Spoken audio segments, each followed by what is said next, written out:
अस्सलाम वालेकुम बच्चों, उम्मीद है आप सब बखैरियत होंगे, आपके घर वाले बखैरियत होंगे और आप वक्त ज़ाया नहीं कर रहे होंगे और यकीनन आप अपना वक्त बेशतर पढ़ाई में सर्फ कर रहे होंगे because your exams are very much near और आपके एग्ज़ाम्स बरहक हैं, वो होने ही होने हैं। ये मत सोचिएगा कि आपके एग्ज़ाम्स नहीं होंगे। मेरा नाम हसन रज़ा है और आप मेरे साथ इन टच रहेंगे आने वाले आधे पौने घंटे के अंदर फ़िज़िक्स के साथ। अच्छा बच्चों, अगर तो आपने मेरा पिछला लेक्चर सुना गौर से और उसे रिवाइज़ भी किया घर में, तो यकीनन आपने उसमें से बहुत सारे अहम पॉइंट्स निकाले होंगे। आगे चलने से पहले हम थोड़ी सी बात अपने पिछले लेक्चर पे कर लेते हैं, what we have discussed here. अभी तक हमने जो बात की है अपने पिछले लेक्चर के अंदर, दैट इज़ ऑन वेक्टर्स। हम वेक्टर्स के बुनियादी कवानीन को समझने की कोशिश कर रहे हैं। हमने सिर्फ अभी तक ये बात की है कि भाई वेक्टर होता क्या है आखिर, what is meant by vector. वो तमाम क्वांटिटीज़ के जब जिनका जिक्र आए तो उनकी डायरेक्शन के बारे में बात करना ज़रूरी हो जाए, those quantities are called as vector. हमने एग्जांपल ली थी फोर्स की कि अगर if you can see this dice, अगर मैं कहूँ कि जिस डाइस पे फोर्स लगाएं तो आपके जहन में एक सवाल आएगा, फोर्स किस तरफ लगाई जाए, क्या आगे की तरफ लगाई जाए, पुश किया जाए, पुल किया जाए, लेफ्ट लगाई जाए, राइट लगाई जाए। अल्टीमेटली जब फोर्स की बात की जाती है तो डायरेक्शन का कॉन्सेप्ट जहन में आता है, यानी फोर्स एक ऐसी क्वांटिटी है जिसे वेक्टर कहा जा सकता। फिर हम इसे आगे बढ़े थे, हमने कहा था कि यार वेक्टर क्योंकि डिफरेंट है दूसरी क्वांटिटी से, स्केलर से डिफरेंट है, लिहाजा वेक्टर को रिप्रेजेंट करने के तरीके भी मुख्तलिफ होने चाहिए। हमने कहा था कि वेक्टर को रिप्रेजेंट करने का जो आम तरीका है इन टेक्स्ट, वो कुछ इस तरह से है कि यहाँ तो वेक्टर को बोल्ड करके मोटा करके लिखा जाता है, या तो वेक्टर के ऊपर एक एरो हेड डाल दिया जाता है ताकि उसे डिस्टिंग्विश किया जा सके, फ़र्क किया जा सके दूसरी क्वांटिटीज़ के साथ। फिर जब हम इससे आगे बढ़े थे तो हमने ग्राफिकल मेथड, ग्राफिकल रिप्रेजेंटेशन भी पढ़ी थी कि एक वेक्टर को ग्राफिकली कैसे रिप्रेजेंट किया जाता है। आई टोल्ड यू कि आप एक लाइन ड्रॉ करेंगे, वो लाइन उस वेक्टर के मैग्नीट्यूड को रिप्रेजेंट करेगी। अगर मैग्नीट्यूड ज़्यादा है, लाइन की लेंथ ज़्यादा होगी और जिस डायरेक्शन में वेक्टर होगा उसी डायरेक्शन में आप उसी एंगल के ऊपर आप वेक्टर ड्रॉ करेंगे। ये उस वेक्टर को ग्राफिकली रिप्रेजेंट करने का तरीका था। मैं बातें थोड़ी सी ज़रा स्पीड से इसलिए बता रहा हूँ क्योंकि ये चीज़ें मैं आपको पहले बता चुका हूँ। थोड़ी सी बात हमने रिवाइज करके फिर उसके बाद उसी से आगे लेके चलना। फिर हमने रेक्टेंगुलर कोऑर्डिनेट सिस्टम पढ़ा था, उसमें हमने कहा था एक्स और वाई प्लेन, 2 डायमेंशनल में वेक्टर को रिप्रेजेंट कैसे किया जाता है और फिर एक्स वाई और जेड 3 डायमेंशनल प्लेन के अंदर एक वेक्टर को रिप्रेजेंट कैसे किया जाता है। उससे आगे बढ़े थे, हमने एडिशन पे बात की थी। वी हैव डिस्कस्ड कि वेक्टर्स को ऐड करने के लिए कौन सा रूल इस्तेमाल किया जाता है और वेक्टर्स एडिशन का एक्चुअल में मकसद क्या है।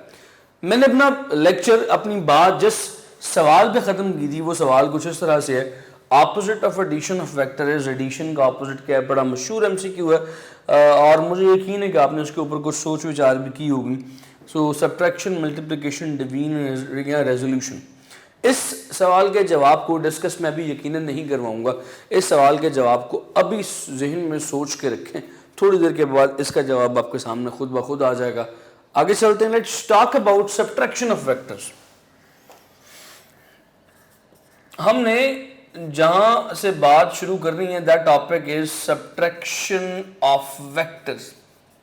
वेक्टर्स को सब्ट्रैक्ट कैसे किया जाता है, तो मैं भी आपको एक बात बता देता हूं, उसे जहन में रखिएगा, उससे एक्सप्लेन मैं थोड़ी देर तक करता हूं आगे। वेक्टर्स की एडिशन और वेक्टर्स की सब्ट्रैक्शन एक ही रूल के ऊपर, एक ही कानून, एक ही प्रिंसिपल के ऊपर की जाती है। तो अगर आप सोचें तो वेक्टर्स की एडिशन किस प्रिंसिपल पे की जाती है, the principle of vector addition is, addition का प्रिंसिपल क्या है, एडिशन का प्रिंसिपल है हेड टू टेल रूल। तो याद रखिएगा सब्ट्रैक्शन भी हेड टू टेल रूल के अकॉर्डिंग ही की जाती है। Subtraction also follows head to tail rule. अगर मैं आपसे कहूं कि मेरे पास एक वेक्टर ए है और उसमें से मैंने एक वेक्टर बी को सब्ट्रैक्ट करना, let me right it little bit बिगर। ये एक वेक्टर ए है, उसमें से मैंने बी को सब्ट्रैक्ट करना है। How do I do? अब मैं इसी बात को एक्सप्लेन करने के लिए आपको एग्जांपल देने लगा हूं। मैं ये कैसे करूंगा, मैं इस पे head to tail rule apply करूंगा, बिल्कुल वैसे ही जैसे मैं एडिशन ऑफ वेक्टर में करता हूं। अभी थोड़ा सा जब मैं आगे उसको सॉल्व करूंगा तो आपको आइडिया हो जाएगा कि एडिशन ऑफ वेक्टर और सब्ट्रैक्शन ऑफ वेक्टर में कोई फर्क नहीं है। सिर्फ और सिर्फ अगर फर्क है तो एक साइन का, पॉजिटिव टू नेगेटिव। क्या ये जो a माइनस बी लिखा हुआ है वेक्टर की फॉर्म में, let me right up arrowhead on the top, क्योंकि दोनों वेक्टर क्वांटिटीज हैं, ये जो वेक्टर फॉर्म में चीज लिखी हुई है, क्या इसे यूं लिखा जा सकता है कि a plus minus b, can we write it like this, a plus minus b, because plus minus you will end up in a minus. और अगर आपसे कह दिया जाए कि बच्चों हमारे पास जो वेक्टर्स हैं वो कुछ इस तरह से हैं कि if this one is a, ये a वेक्टर है मेरे पास, and this one is let's say b, ये जो वेक्टर है ये b है मेरे पास। So how can you calculate a minus B, तो वजह चाहता हूं जरा सब्ट्रैक्शन को समझाने लगा हूं। How can you calculate a minus b को कैसे कैलकुलेट करूंगा, a प्लस माइनस बी लिखा जा सकता है, so I need to calculate minus B first, मुझे माइनस बी कैलकुलेट करना। ना याद रखिएगा वेक्टर्स की लैंग्वेज के अंदर नेगेटिव वेक्टर का मतलब क्या होता है, वही वेक्टर वही उसका मैग्नीट्यूड बट डायरेक्शन ऑपोजिट। सो आपको b का नेगेटिव लेना है, b वेक्टर आपके पास मौजूद है, b का नेगेटिव क्या होगा, same direction same magnitude but in opposite direction, so this is called a negative of b। मेरे पास नेगेटिव ऑफ b आ गया। अब मेरे पास नेगेटिव b है, माइनस b है, मेरे पास a है, मेरे पास माइनस b भी है, मेरे पास a भी है, मैंने इन दोनों को ऐड कर देना with head to tail rule.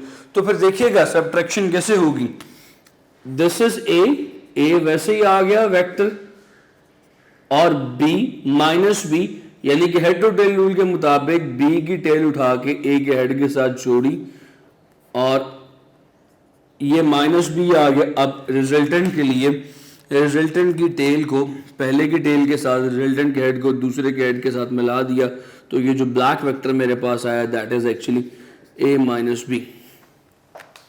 तो लें जी बच्चों, ये हमने जो r is equal to a minus B किया कैलकुलेट किया, that is actually the subtraction of vectors.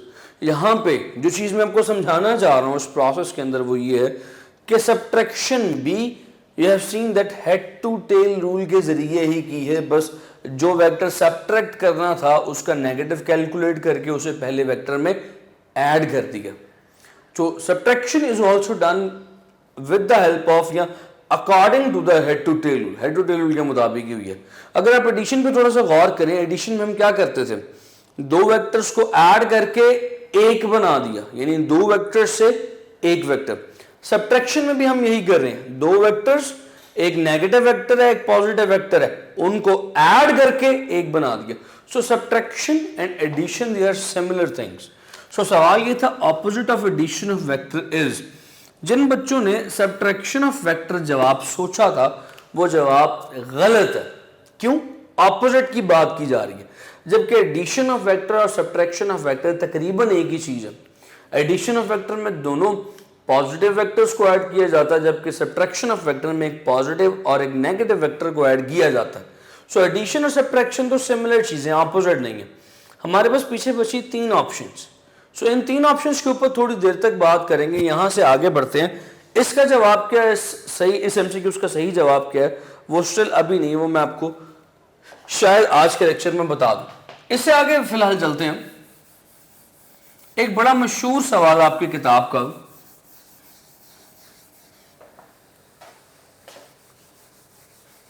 a very famous question of your book, short question of your book, of your book's exercise, आपकी किताब का एक बड़ा मशहूर सवाल है। वो सवाल कुछ इस तरह से, can you add zero in null vector. Null vector भी आपने नहीं पढ़ा तो सवाल को डिस्कस नहीं करता, सवाल कुछ इस तरह से डिस्कस करता हूं, can you add scalar quantity into a vector quantity. क्या आप एक स्केलर को एक वेक्टर में ऐड कर सकते हैं? फॉर एग्जांपल एक विदाउट डायरेक्शन वाली क्वांटिटी को एक डायरेक्शन वाली क्वांटिटी में ऐड किया जा सकता है। सवाल ये है, मैं सवाल लिखता हूं आपके सामने, कैन यू ऐड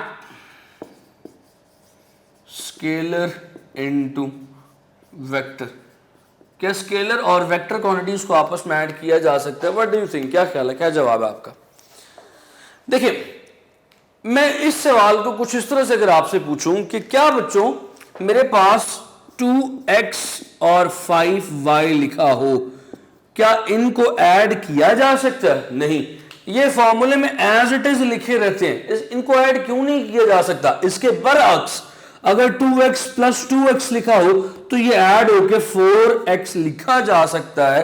ऊपर वाली क्वांटिटीज को ऐड नहीं किया जाता, नीचे वाली क्वांटिटीज को ऐड किया जा सकता है। तो क्या फर्क है? फर्क सिर्फ इतना सिंपल सा बच्चों, याद रखिएगा हमेशा सिमिलर क्वांटिटीज को ऐड किया जा सकता। x can be added in x, जुमले पे गौर कीजिएगा। y can be added in y, but x can not be added in y। x और y को आपस में ऐड नहीं किया जा सकता। इसी तरह याद रखिएगा वेक्टर्स और स्केलर्स आपस में मुख्तलिफ क्वांटिटीज हैं। वेक्टर्स स्केलर्स में ऐड नहीं किए जा सकते, वेक्टर्स वेक्टर्स में ऐड होते हैं, स्केलर्स स्केलर्स में ऐड होते हैं। अब आप मुझसे ये अगला सवाल पूछ सकते हैं, सर ऐसा क्यों है, वेक्टर्स और स्केलर्स को ऐड क्यों नहीं किया जा सकता? उसका एक बुनियादी रीजन ये है, दोनों को ऐड करने के लिए मुख्तलिफ रूल्स हैं, मुख्तलिफ कवानीन है। स्केलर्स ऐड किए जाते हैं सिंपल अरिथमेटिक रूल के साथ, 2 + 2 = 4, 5 + 1 = 6। सो स्केलर्स को ऐड करने के लिए एक आम कॉमन सा रूल इस्तेमाल किया जाता है, जिसे अरिथमेटिक रूल कहा जाता है, एडिशन का।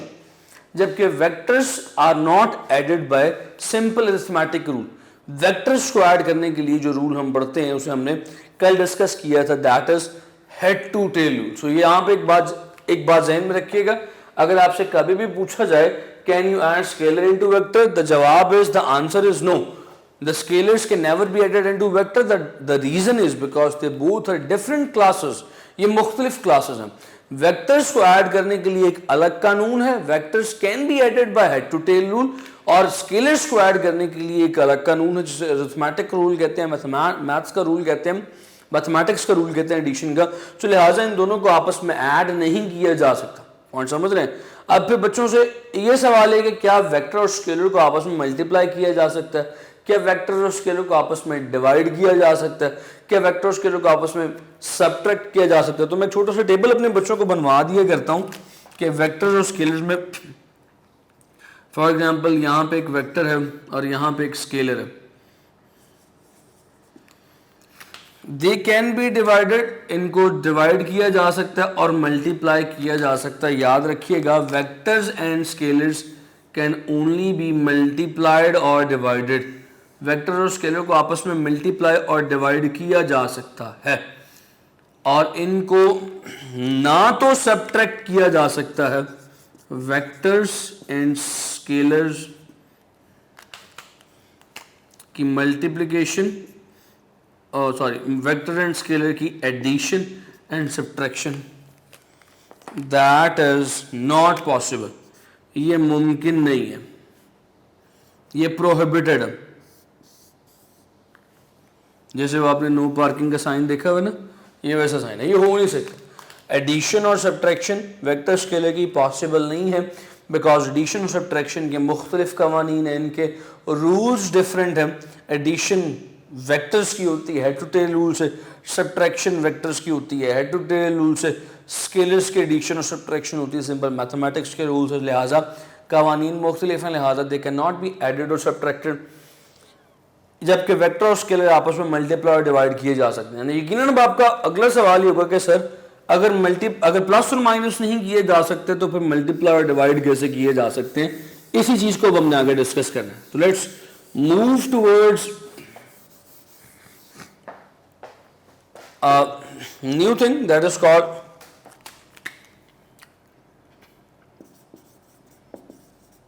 वेक्टर्स मल्टीप्लिकेशन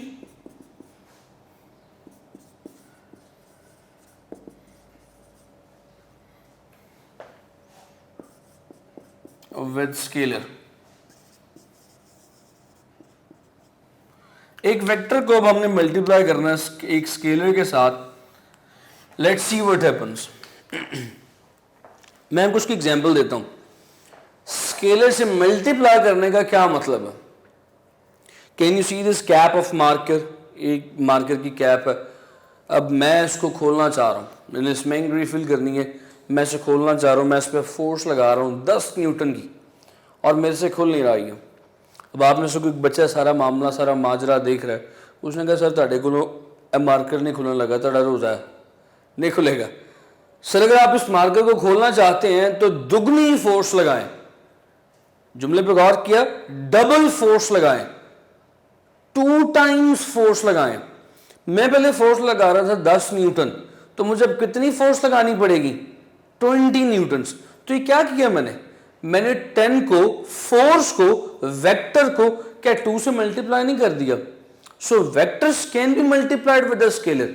2 नंबर एक स्केलर क्वांटिटी है, और जो चीज, जो एप्लीकेशन में यहां पे कर रहा था, जो चीज मैं यहां पे अप्लाई कर रहा था, वो फोर्स थी, वो एक वेक्टर क्वांटिटी है। So vector can be multiplied with the force. जब आप एक वेक्टर को एक स्केलर के साथ, जब आप एक स्केलर को एक वेक्टर के साथ मल्टीप्लाई करते हैं, तो what happens on the result? Result पे क्या फर्क पड़ता है? रिजल्ट पे सिर्फ इतना फर्क पड़ता है कि वेक्टर का मैग्नीट्यूड उतने गुना हो जाता है। आपने कहा कि सर फोर्स दुगनी लगाएं, तो जब मैंने फोर्स को 2 से मल्टीप्लाई किया, पहले 10 न्यूटन थी, मल्टीप्लाई होकर 20 न्यूटन होगी, फोर्स दुगनी होगी। जब भी आप किसी वेक्टर को स्केलर से मल्टीप्लाई करते हैं, व्हाट हैपेंस, उस वेक्टर का मैग्नीट्यूड उतने गुना बढ़ जाता है। सो फॉर एग्जांपल मेरे पास एक वेक्टर है, let us have an example here. मैं इस एग्जांपल से यहां पे समझाने की कोशिश करता हूं।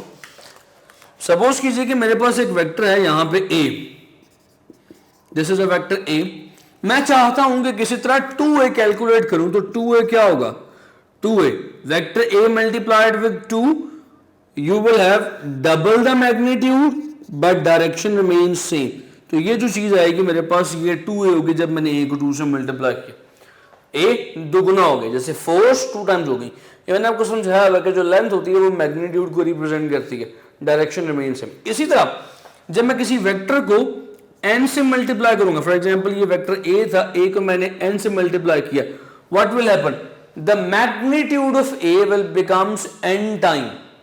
2 है तो 2 गुना हो जाएगा, 3 है तो 3 गुना हो जाएगा, 4 है तो 4 गुना हो जाएगा, जितने मर्जी टाइम। फॉर एग्जांपल मैंने n से मल्टीप्लाई करना है, तो magnitude of the vector will become n times, n time magnitude हो जाएगा और direction will remain same. So when you will multiply n with the vector a, what is the first thing? पहली चीज क्या है? Magnitude becomes n times, magnitude n times n गुना हो जाएगा। So the next thing is, अगली चीज क्या है भाई? The next thing is direction remain same.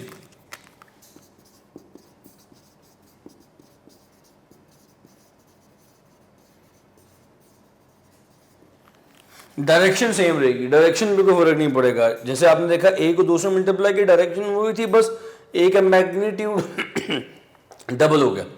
अगर मैं इससे आपको एक नई चीज की तरफ लेके चलूं, तो वो नई चीज क्या है?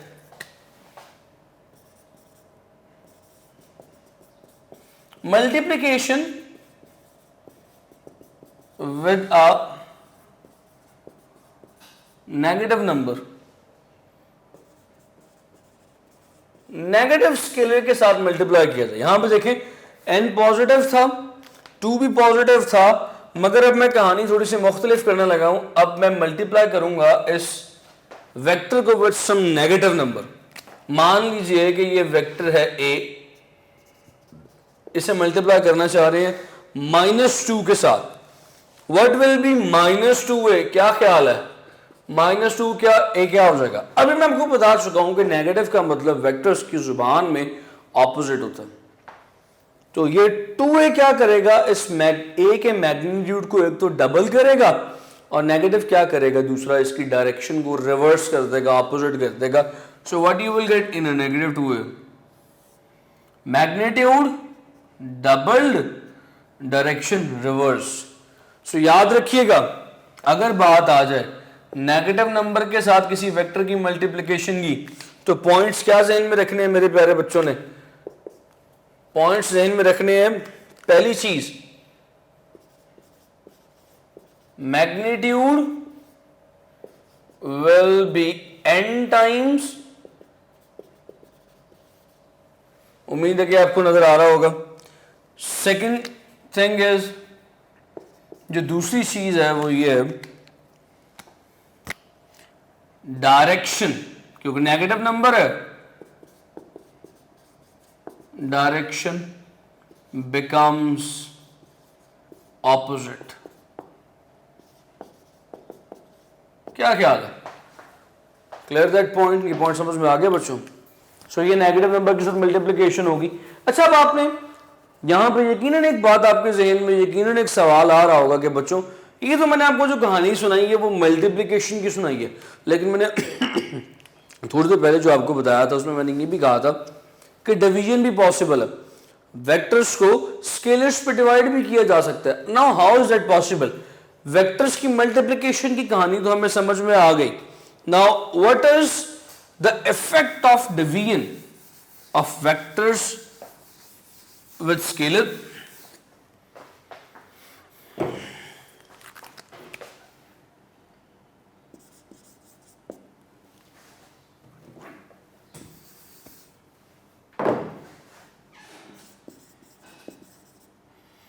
वेक्टर्स डिवीजन,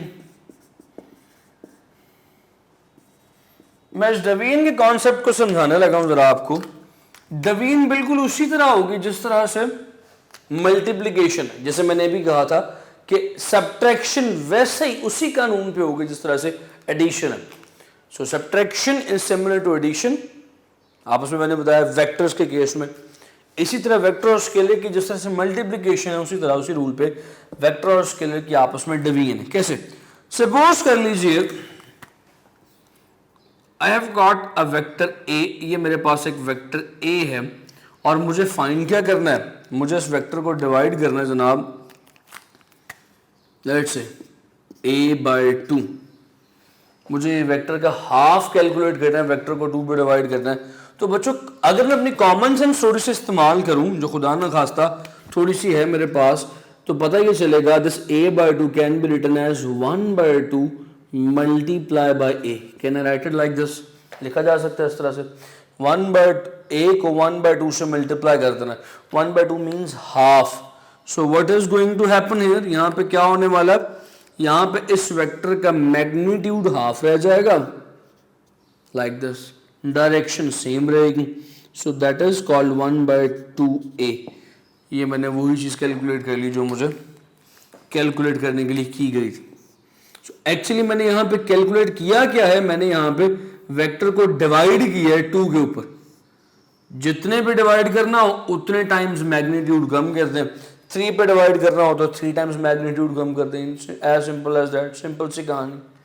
सो ये शॉर्ट क्वेश्चंस में मुख्तलिफ तरीके से बन सकता है कि how can you multiply vector with scalar, how can you multiply negative number with vector. Negative number को भी मैंने करके दिखा दिया। How can you divide a vector on scalar. तो ये तीनों केसेस, तीनों चीज़ें मैंने आपको बारी बारी करके दिखा दी। जो चीज़ें किताब में एक ही हेडिंग के अंडर है वो मैंने आपको मुख्तलिफ हेडिंग्स के अंडर बारी बारी करके दिखा दी।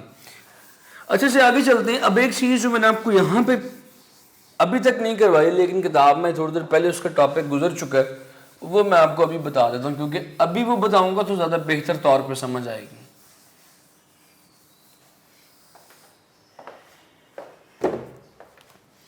द टॉपिक इज, जो टॉपिक है that is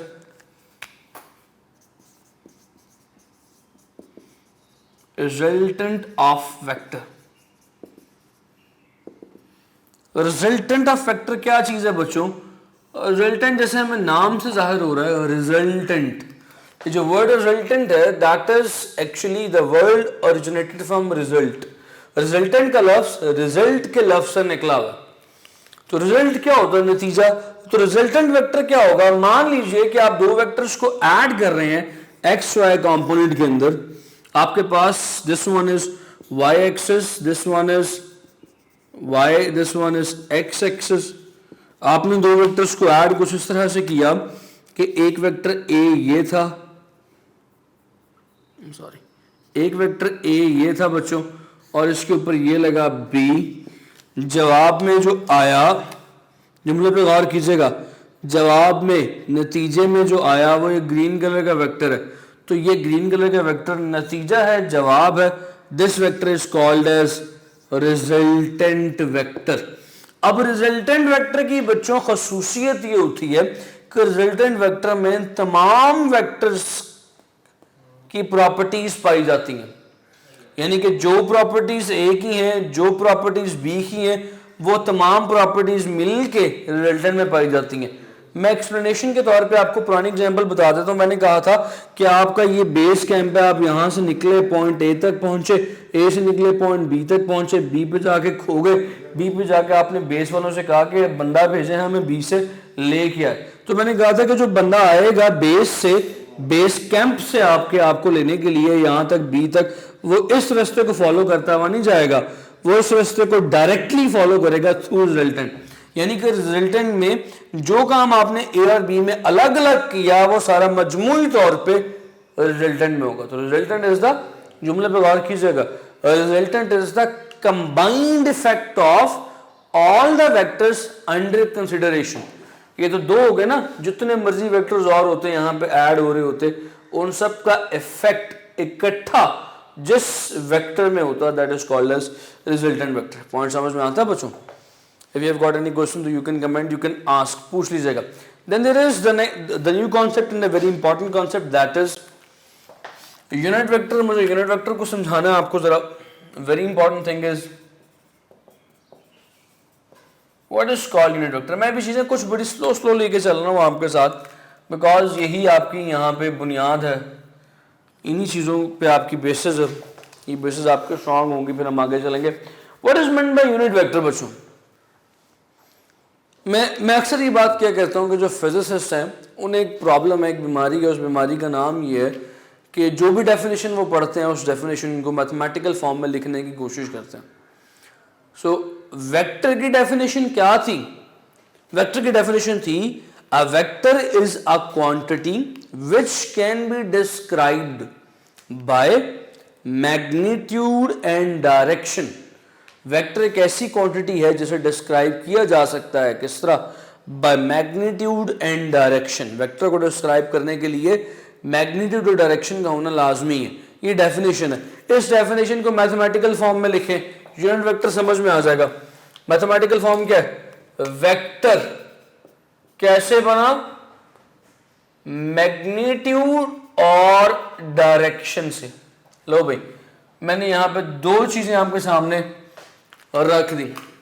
vector can be described by magnitude and direction. जुमले पे गौर करना, बड़ी अहम बात करने लगा हूं यहां पे। ये जो मैंने ए के साथ बार्स लगा दी हैं, दिस इज कॉल्ड एज, इसे कहा जाता है मैग्नीट्यूड ऑफ वेक्टर। ये वेक्टर के मैग्नीट्यूड को, वेक्टर की लेंथ को रिप्रेजेंट करता है। ये बताता है कि वेक्टर की लेंथ या वेक्टर का मैग्नीट्यूड क्या।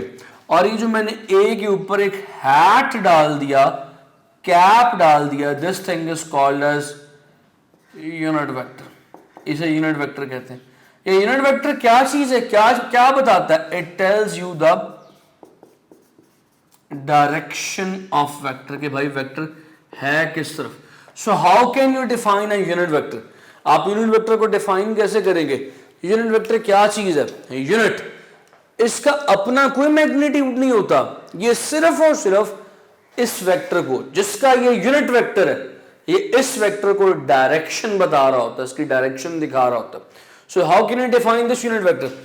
A unit vector of a given vector has one magnitude, unit magnitude, and its direction is in the direction of given vector. In simple words, अगर किसी वेक्टर की कोई डायरेक्शन है तो उसकी डायरेक्शन किसकी बदौलत है? यूनिट वेक्टर की बदौलत है। वो यूनिट वेक्टर उस वेक्टर की डायरेक्शन को रिप्रेजेंट कर रहा होता है। पॉइंट समझ में आया बच्चों? सो याद रखिएगा, जितने भी यूनिट वेक्टर्स हैं सबकी कोई ना कोई डायरेक्शन है। अब अगला सवाल ये कि यूनिट वेक्टर, किसी वेक्टर की डायरेक्शन को फाइंड कैसे किया जाता है? What is the formula? Now simple mathematics, इसे कह दीजिए इक्वेशन नंबर 1। इक्वेशन नंबर 1 को सॉल्व करने लगा हूं। ए कैप एक तरफ आ जाएगा तो पीछे क्या बचेगा? उस वेक्टर को उसके मैग्नीट्यूड पे डिवाइड कर दें तो जो चीज आपके पास आएगी, वेक्टर को मैग्नीट्यूड पे डिवाइड कर दें तो जो चीज आपके पास आएगी, दैट चीज is called as unit vector. Right बच्चों? याद रखिएगा, क्योंकि हर वेक्टर की डायरेक्शन होती है, लिहाजा हर वेक्टर का यूनिट वेक्टर भी मौजूद होता है। हत्ता कि हमारे एक्स और वाई एक्सेस जो है इनका यूनिट वेक्टर भी है। If you can see this space, ये स्पेस अगर आप देख सकते हैं तो मैं यहां पर ड्रॉ करने की कोशिश करता हूं। जैसे मान लीजिए कि हमारे एक्स और वाई एक्सेस कुछ इस तरह से, ये विजिबल है, क्लियर नजर आ रही है। हमारे एक्स और वाई एक्सेस में this is Y axis, Y axis की डायरेक्शन को रिप्रेजेंट करने के लिए हम जो यूनिट वेक्टर रिप्रेजेंट करते हैं, ये जो डायरेक्शन है ऊपर की तरफ, इसको रिप्रेजेंट करने के लिए जो यूनिट वेक्टर यूज किया जाता है that is J cap. Similarly X axis की जो डायरेक्शन है ऑन योर राइट साइड, इसको रिप्रेजेंट करने के लिए जो यूनिट वेक्टर इस्तेमाल किया जाता है that is I cap.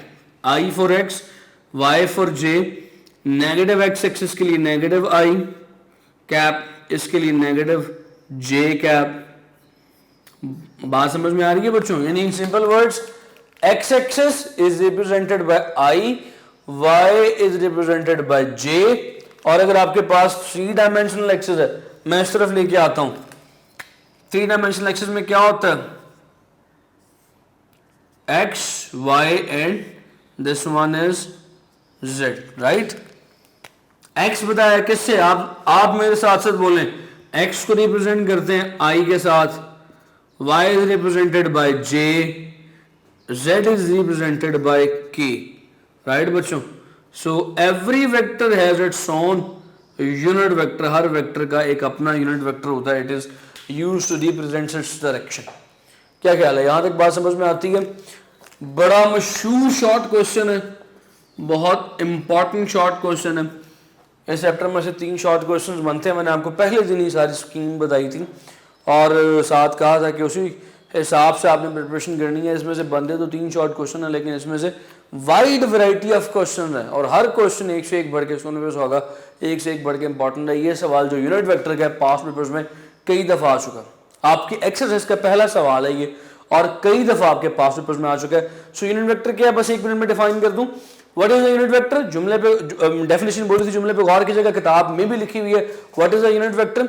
A unit vector is a vector having unit magnitude, one unit मतलब 1 unit magnitude in the and the direction in the direction of a given vector। a vector having unit magnitude and the direction in the direction of a given vector। क्या find कैसे की जाती है?